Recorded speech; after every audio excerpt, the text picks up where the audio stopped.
they take advantage of people who just are in a bad place and runaways, and they don't deserve that. New Orleans was supposed to be a place of escape for Davina Schrantz, escape from an abusive group home. They choose to believe that these people care about them because, you want to believe that it's easier to believe that than to come to the reality of what the situation is. Instead, she says it led to her capture into sex slavery.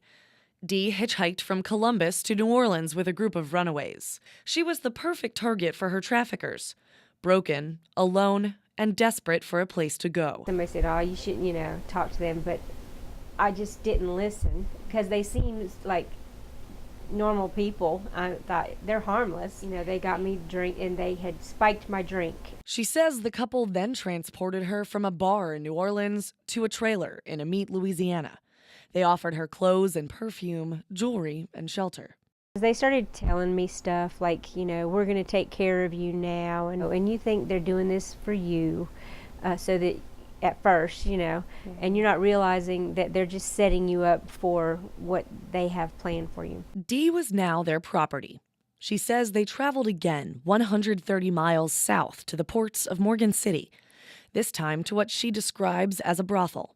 It was there she and a group of other girls were taken to the bar each night and forced to coax customers into a back room for sex. Her only compensation was staying alive. You had no choice. You better do some performing or you're going to pay consequences. That was 30 years ago. Today, it still feels real. The rape the first time when I was 16, and just that was bad enough, but I always cry.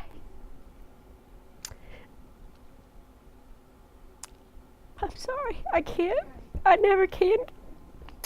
I never can go to that place and not remember, not think about the other girls, and to be raped over and over and over and over and over again.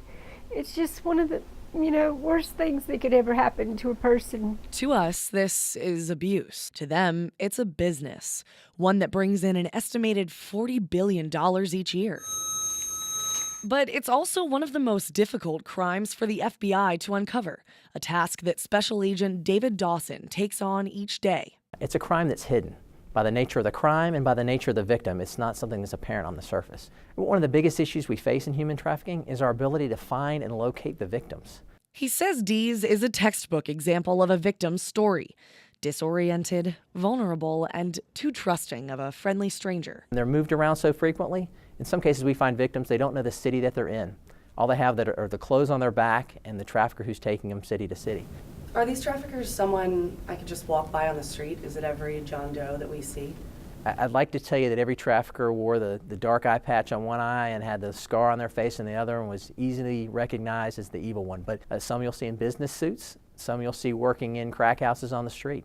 There's no set demographic and there's no set stereotype for the trafficker.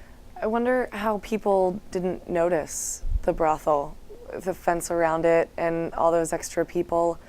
What do you think the community was doing that they couldn't react? Even to this day, with it all being out, with movies being told about it and stuff, people are just blind to that. They just don't see. Dee was determined to get out, but she was left alone to do it. Activist groups say the public has no idea how close these crimes are to home. North Carolina is 8th in the country for trafficking. The state's highway system is a crossroads. It's a central location on the East Coast and home to large minority populations, often targeted by traffickers. This comes in Spanish and English right now. We just thought that there were some very obvious things that people could report. A group called Surreptimist, meaning best for women, is led by a doctor, a lawyer, and a psychologist, all working to increase awareness of human trafficking in central North Carolina.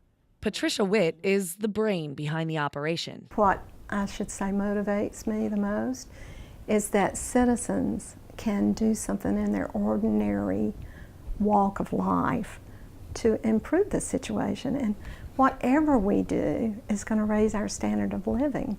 Why North Carolina? The focus in North Carolina is trying to get policies in place and legislation because we want to prosecute the criminals. But the other side of that is raising public awareness, and that's where we feel we can contribute the most. Her group created these orange cards for first responders and community members. They list 11 signs to identify trafficking in local neighborhoods, such as unusual and irregular hours of entry and exit, number of residents exceeds occupancy standards, and living quarters with peculiar security, such as barbed wire and guarded compounds. Just in your daily routines of going around, just observe. It is estimated there are currently more than 12 million trafficking victims worldwide, including commercial sex and labor. Special Agent Dawson says it's impossible to know how many in the U.S. because it's underreported, well hidden, and difficult to prosecute. When we talk about the profit, when we talk about the statistics, we're really talking about what we do know. But for all the victims that we've encountered and do know, there's many out there that we've never seen and haven't come in contact with yet. What would you tell women my age who may run into the same sort of issue or be approached by a trafficker? Don't talk to strange people. I mean, you're just ripe for the picking. They're looking. The traffickers are willing to hang out at places that you might find the runaway. The train station, the bus station, the airport. They know where the runaways are and they're looking for them. They can identify the potentials, the ones that are going to go along and the ones who aren't within about 30 seconds, they say. They've honed this because it is a $32 billion business each year. The motive of the trafficker is simple, it's profit. When you look at a drug trafficker, he has one product, the drug. Once he sells the drug is gone and he can make no more profit off that. When you look at the human trafficker, his product can be used again and again and again. It's a highly profitable business. You're like a walking dollar sign to these people. For 3 months, Dee was stuck.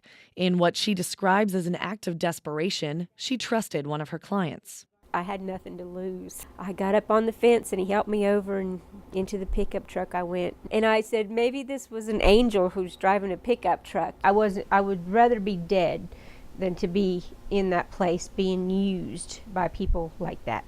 Dee started a new life and a family in North Carolina. She kept her story quiet until 5 years ago when she started putting it on paper. Opening old wounds isn't easy, but you wrote a book about all of this. Yeah, when you start shining the light on darkness, it just can't stand it. And that's, what I like to do as an advocate is to come out and tell what's going on. It's empowering to say, I'm the victim. I'm the victim. What about the other girls? What do they do if they don't have that strength like you did?